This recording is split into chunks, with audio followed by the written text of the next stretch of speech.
नमस्ते। आप सभी से अनुरोध है कि चैनल को सब्सक्राइब करें, वीडियो को लाइक करें और ज़ोर शोर से हमारे राष्ट्रवादियों के महाकुंभ की क्राउड फंडिंग में योगदान करें, जिसको आप देख सकते हैं, स्कैन कर सकते हैं QR और नीचे आपको मिल जाएगा उसका क्राउड फंडिंग लिंक और रजिस्ट्रेशन लिंक दोनों। भाई, चाचा ट्रंप ने जब से भारत को निशाना बनाया है, भारत के ऊपर कृपा ही कृपा बरस रही है। अब आपको पता है कि चाचा ट्रंप ने भारत के ऊपर डबल टैरिफ लगा दिया है, 25% टैरिफ जिसको रेसिप्रोकल टैरिफ बोलते हैं और 25% पेनल्टी। हाँ, और उसको आप पेनल्टी भी नहीं करें, बिल्कुल बेशर्मी से करें कि ये सैंक्शंस हैं। कल वाइट हाउस के स्पोक्स वुमन जो है वो कह रही थी कि ये तो सैंक्शंस हैं, वी हैव इम्पोज्ड सैंक्शंस, क्योंकि भारत जो है वो रशिया से बहुत ज़्यादा क्रूड ऑयल ख़रीद रहा है। पहले वो 1% ख़रीदता था। ये स्कॉट बेसेंट बोल रहे हैं, जो उनके ट्रेजरी सेक्रेटरी हैं, और ट्रेजरी सेक्रेटरी तो हैं ही, वैसे वो सोरोस की तरफ से अपॉइंटेड है। आजकल ये भी पता चला है कि वो सोरोस के बड़े घनिष्ठ संबंधी हैं और सोरोस के बहुत उन्होंने इन्वेस्टमेंट किया है, तो वो सोरोस के पार्टी के नॉमिनी हैं। तो वो कह रहे हैं कि साहब कि भारत पहले 1% लेता था यूक्रेन युद्ध के पहले, बाद में उसने इसको 42% कर दिया और फिर उसको वो रिफ़ाइन करता है और बेचता है, जिसको प्रॉफिटियरिंग कर रहा है। तो अच्छा, मतलब ये हो गया कि अगर आप रॉ मटेरियल लेके और रॉ मटेरियल से फिनिश्ड प्रोडक्ट बना के उसको बेचते हैं, तो ये अंकल सैम, यांकी सैम की शब्दावली में अब हो गया है प्रॉफिटियरिंग। तो फिर मैं ये पूछना चाहूँगा कि भाई मिर्ज़ा ट्रंप, आपके यहाँ जो सारा आप कह रहे हो कि सब कुछ यहाँ आएगा और यहीं से फिनिश्ड होके जाएगा, ये क्या है? ये प्रॉफिटियरिंग नहीं है। और आपने अपनी सारी फैक्ट्रियाँ जो उठा के चाइना शिफ्ट कर दी थी और डॉलर की प्राइस हाइक करके और उसके हिसाब से दूसरों का रॉ मटेरियल को, इवन फिनिश्ड गुड्स, बिल्कुल चीप रेट पे लेके और अपने यहाँ मज़े कर रहे थे, तो वो प्रॉफिटियरिंग नहीं है। जो डॉलर की कीमत आसमान छू रही है, ये प्रॉफिटियरिंग नहीं है।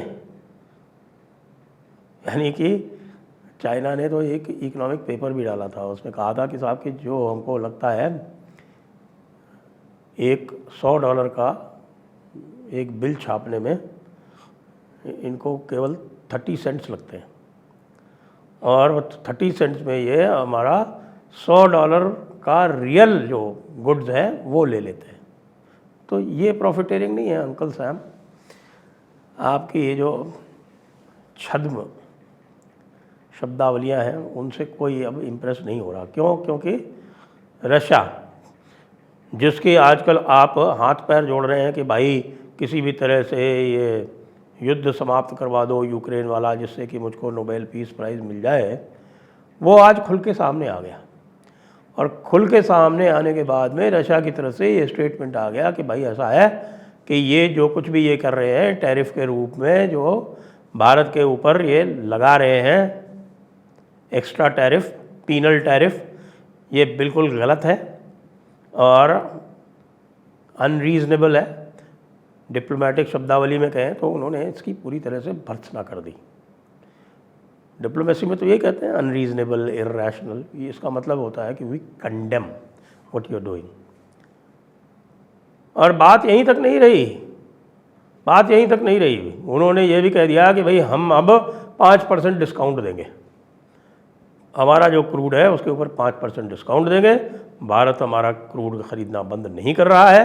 भारत ने के यहाँ से रिफाइनरीज़ का समाचार ये है कि उन्होंने सितंबर और अक्टूबर में जो यूराल्स क्रूड है जिसको भारत लेता है उसके एक्स्ट्रा बुकिंग कर लिए, क्योंकि अगस्त के महीने में चाइना बाजी मार ले गया और चाइना ने अगस्त के महीने में यूराल्स क्रूड जो है वो खूब जम के उठाया।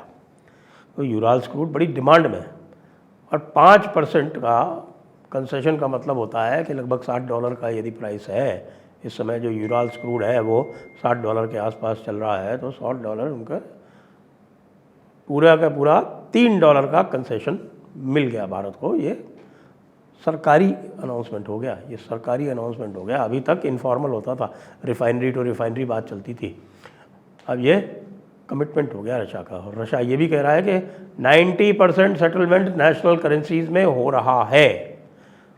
और रशिया ये भी कह रहा है कि जो सामान आपका यूएस नहीं जा रहा है वो आप हमको भेज दीजिए।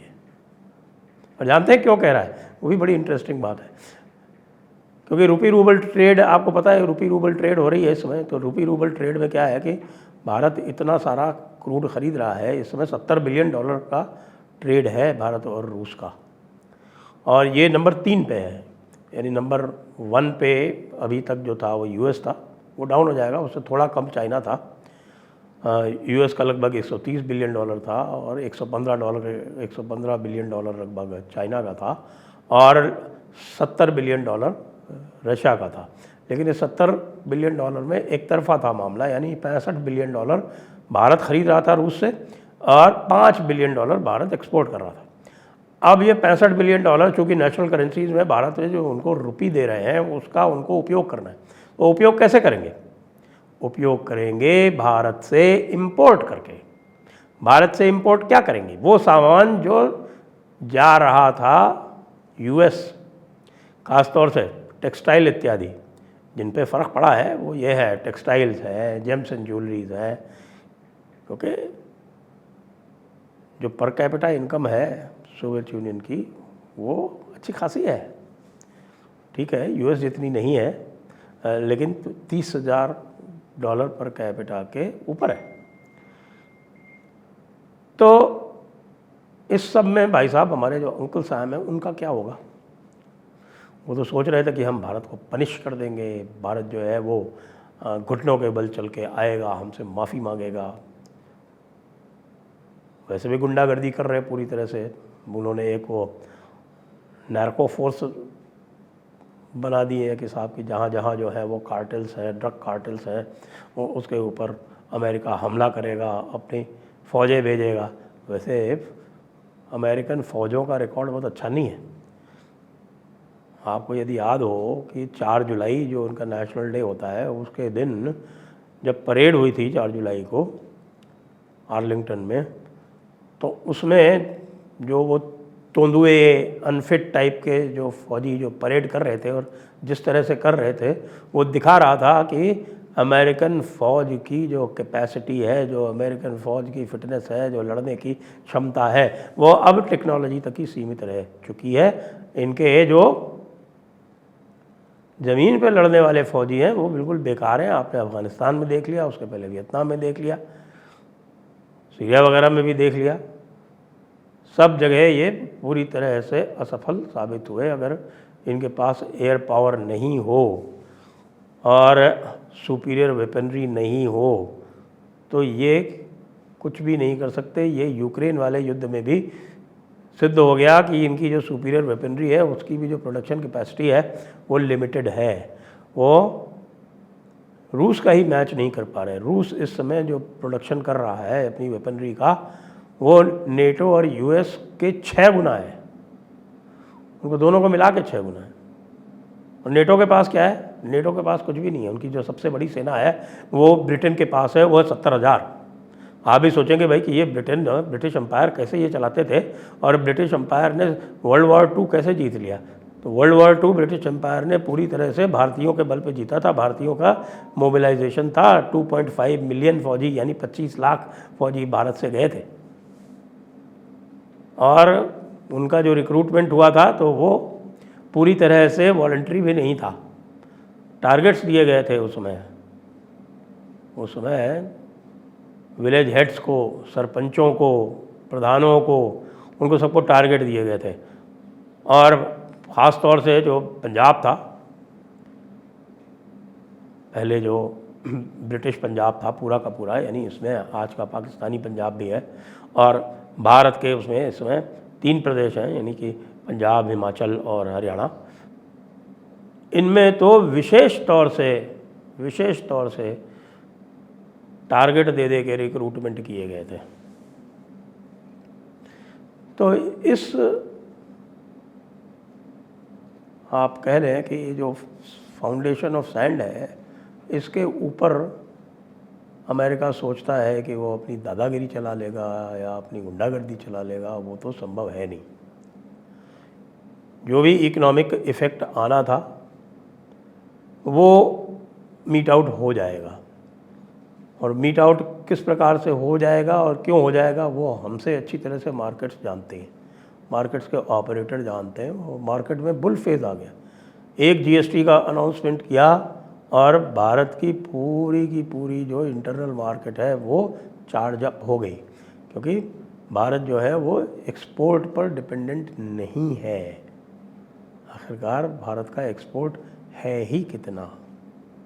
भारत का जो एक्सपोर्ट है वो भारत की जीडीपी का एक बहुत ही छोटा सा हिस्सा है, मुश्किल से 2.5-3-4%। तो इससे क्या अंतर पड़ता है कि भाई नहीं करेंगे, नहीं करेंगे, मत करो।